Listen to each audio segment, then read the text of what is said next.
君は完璧で究極のゲッター。どうもコロッケくださいです。今回は推しの子から星の愛、それとネオゲッターを作ります。どういう組み合わせと思われる方もいるかもしれません。軽く説明をすると、1ヶ月前にとある動画がニコニコ動画に投稿されました。君は完璧で究極のゲッターという動画です。この動画は推しの子のオープニングであるアイドルという曲と新ゲッターロボ対ネオゲッターロボのオープニングストームを合わせた動画です。アイドルのサビの君は完璧で究極のところでストームのサビのゲッターに切り替わるという内容です。この動画32秒という短さながらとてつもない衝撃と面白さがあります。もともとネオゲッターは好きでストームもカラオケでよく歌ったりしてたので一発でドハマりしました。毎日動画を見ているうちにこれフィギュア作りたいなと湧き上がる衝動を抑えきれずフィギュアを作ることにしました。あと星の愛のリクエストがめっちゃ来てたというのもありますが、実はフィギュアを作るまで推しの子は見てなかったのですが、これを機にアニメを見まして、思ってたのと全然違ってびっくりでした。女の子がトップアイドルを目指して頑張る系と思いきや、ほえ、そういう感じか、面白え、ってなりました。今回、ネオゲッターとのサイズ感も多少考慮して小さめで作っています。いつもは7分の1、8分の1ほどですが、今回は9分の1、10分の1くらいです。小さいとそれだけ細かい作業が増えるので難しいです。でも、材料の消費が少なくなるメリットもあるので一長一短ですね。さて、腰回りに粘土を盛り、スカートを作っていきます。特に深い理由はないですが、衣装は下半身側から着せることが多いです。スカートのフリフリを造形していきます。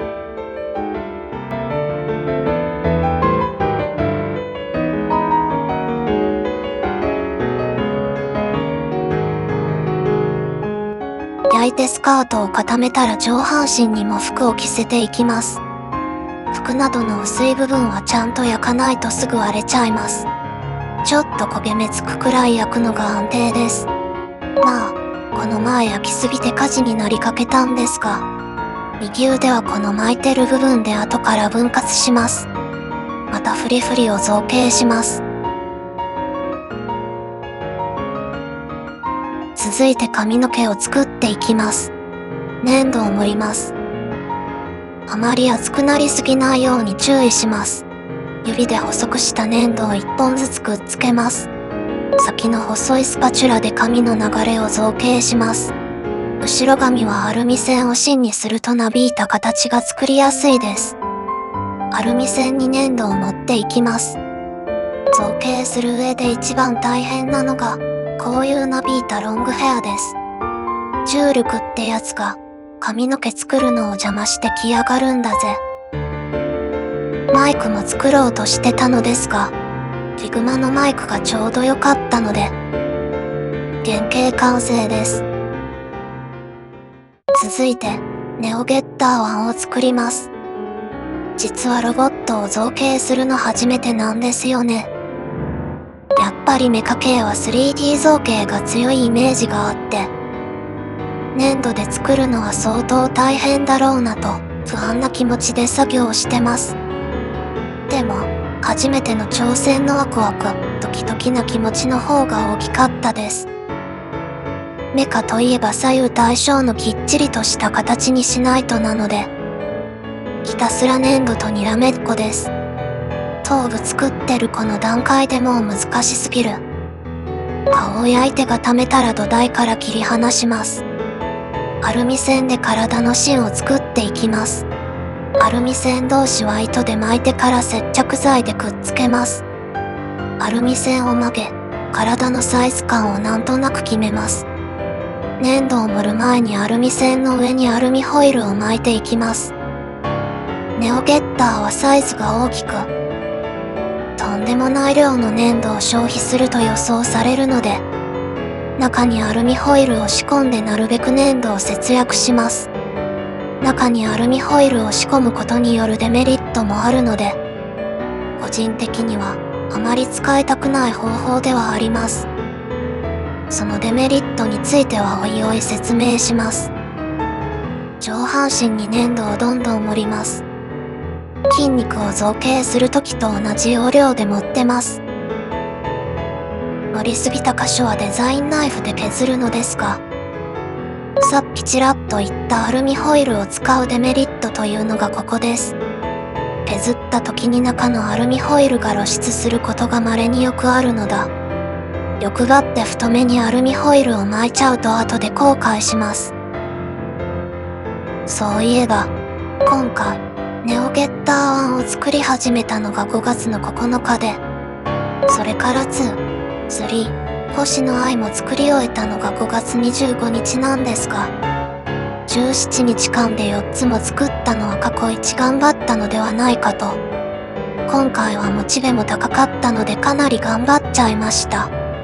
一応、デザインはアニメを参考にしながら作業しているのですが、アニメ映像からだけだとなかなかわからない部分もありまして、特に背中側をちゃんと見られるシーンがあまりなくて、今回1から3共通して背中側の造形はかなり妥協してます。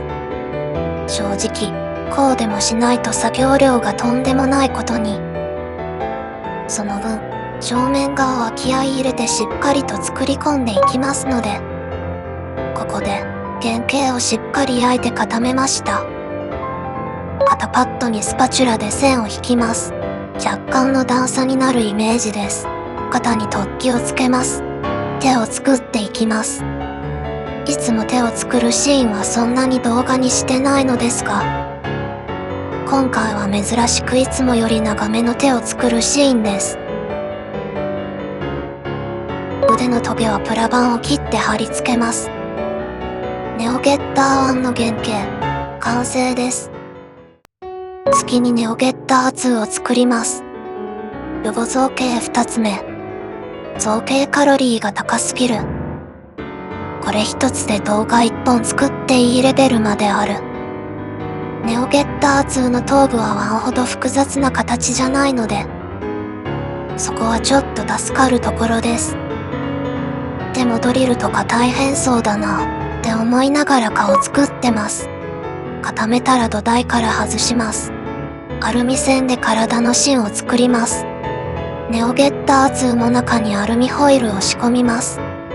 これしないと本当に粘土、とんでもない量になりますので、ドリル部分のアルミホイルの先はしっかりと尖らせます。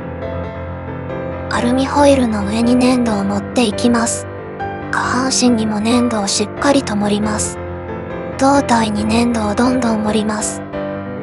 形は後で整えるので、この段階ではシルエットを意識するくらいです。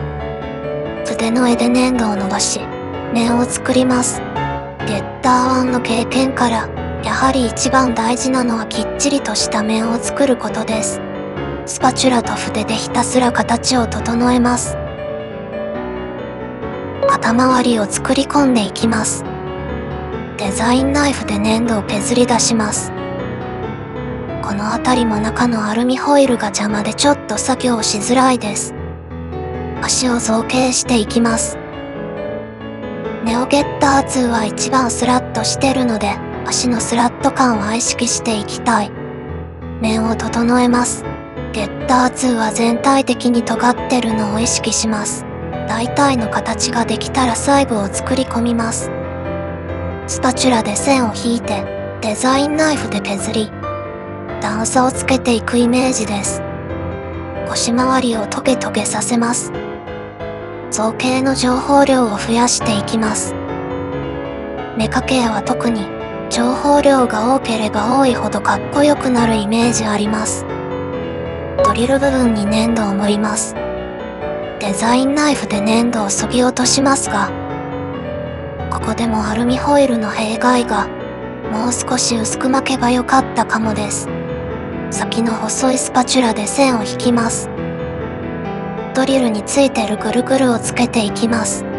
間隔が均等になるように気をつけて巻きつけます。もう片方も同じようにやります。背中にあるジェットエンジンみたいなの作ります。右のドリルのついてるトゲはプラ板を切って貼り付けます。ネオゲッター2の原型、完成です。最後にネオゲッター3を作ります。ネオゲッター3って人気的にはどうなんでしょうか。なんとなく、2と比べたら多少人気落ちそうなイメージはあるんですが、僕、ネオゲッターは3が一番好きなんです。と言っても好きになったのつい最近なんですが、好きになった理由が、まさにこれです。ネオゲッター3のフィギュアを作ってたら一番好きになってました。なんと言ってもビジュアルがいいんですよね。全体的にごつくて、パワーが溢れる感じで。もちろん、2もめちゃくちゃかっこいいんですけども、ここの突起めっちゃ好き。なんかもう全部がかっこいい。語彙力少ないオタクみたいになってる。腕に粘土を盛ります。ごついのでめちゃくちゃ盛ります。この腕がでかいバランス感がかっこいい。若干自分好みに造形アレンジしてるような気がしなくもないですが、形を整えます。さらに粘土を盛り、足に段差をつけます。足もかっこいい。手を作ります。ネオゲッター3って指3本なんですよね。ずっと観察してたら気づきました。手もがっしりしててかっこいい。溶剤で表面を整えます。ネオゲッター3の原型、完成です。塗装していきます。まず全体をシルバーで塗ります。下地をメタリックな感じにすることで、ロボット感のある仕上がりになることを期待して、もちろん、ロボットの塗装も初めてなので、全然何もわからないです。全部フィーリングです。なんとかなるやろ。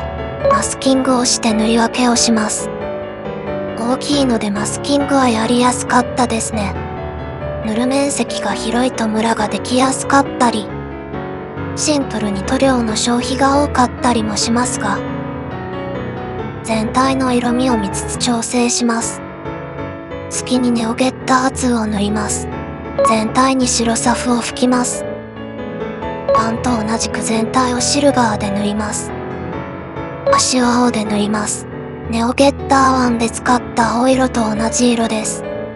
マスキングをしてから上半身を塗ります。正直もうちょっと明るい赤でもよかったなぁと思ってたり、ドリルを金色で塗ります。マスキングテープを剥がします。これ塗装工程で一番好き。全体の色味を見つつ調整します。ネオゲッター3を塗ります。3も、2と同じく白サフ、シルバーの順で塗ります。3は比較的塗り分けが少なく、塗りやすい気がします。やはりシンプルイズベスト。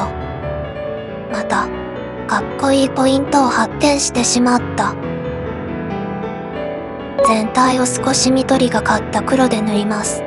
マスキングテープペリ、ペリ。色味を調整します。最後に星の愛を塗ります。今回は最初に面相をします。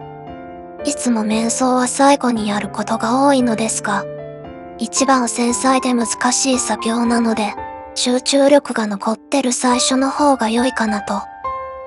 1層目には影になる部分をオレンジ色で、2層目以降を肌色で調整します。肌を塗ったら次に衣装を塗ります。上下ともピンク系で、アイドルらしい可愛い衣装です。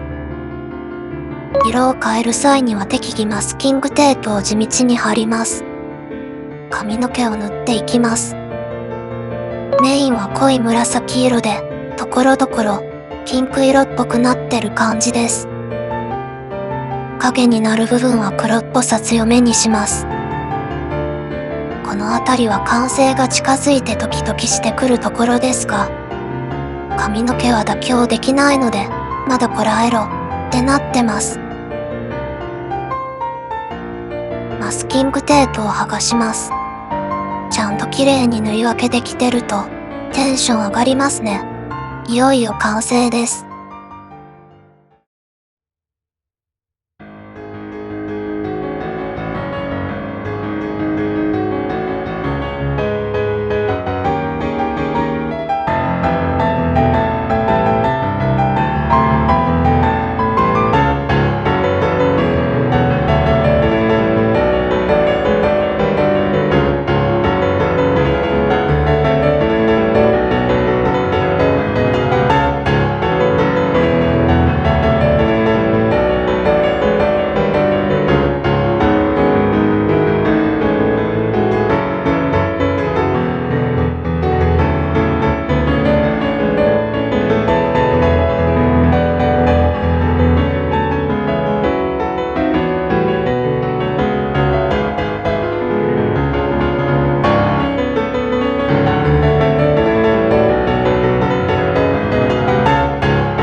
いつでも最大